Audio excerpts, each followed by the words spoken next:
بسم الله الرحمن الرحيم.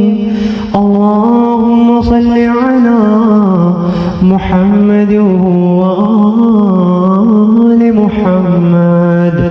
السلام عليك يا أمين الله في أرضه وحجته على عباده. السلام عليك يا أمير المؤمنين.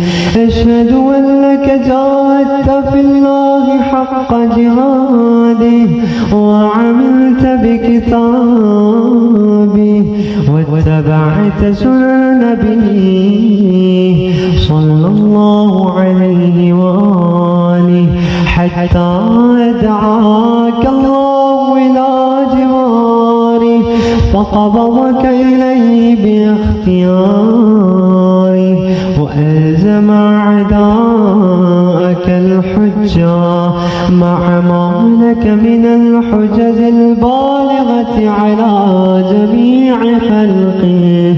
اللهم فاجعل نفسي مطمئنة بقدرك راضية بقضائك مولعة بذكرك ودعائك محبة لصفوة أوليائك محبوبة في أرضك وسمائك صابرة على نزول بلائك شاكرة لفواضل نعمائك ذاكرة لسوابغ آلائك مشتاقة إلى فرحة لقائك متزودة التقوى ليوم جزائك مستنة بسنن أوليائك مفارقة لأخلاق أعدائك مشغولة عن الدنيا بحمدك وثنائك. اللهم إن قلوب المخبتين إليك والعة وسبل الراغبين إليك شارعة وأعلام القاصدين إليك واضحة وأفئدة العارفين منك فازعة وأصوات الداعين إليك صاعدة وأبواب الإجابة لهم مفتحة ودعوة من ناجاك مستجابة وطوبة من أناب إليك مقبولا وعبرة من بكى من خوفك مرحوما والإغاثة لمن استغاث بك موجودا والإعانة لمن استعان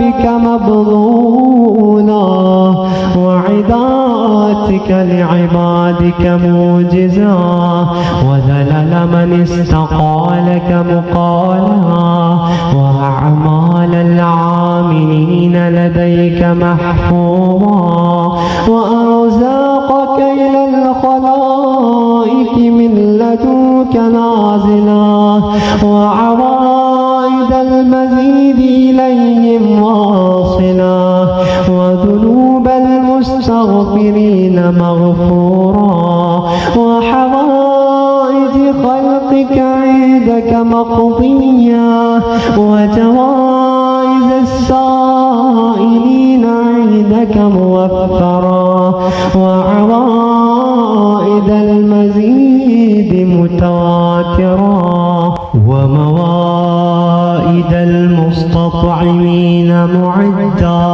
ومناهل الظماء مطرا. اللهم فاستجب دعائي وقبل ثنائي واجمع بيني وبين أوليائي بحق محمد وعلي وفاطمة الحسن والحسين إنك ولي النعماء ومنتهى مناي وغاية رجاي في منقلبي ومثواي أنت إلهي وسيدي ومولاي اغفر لأوليائنا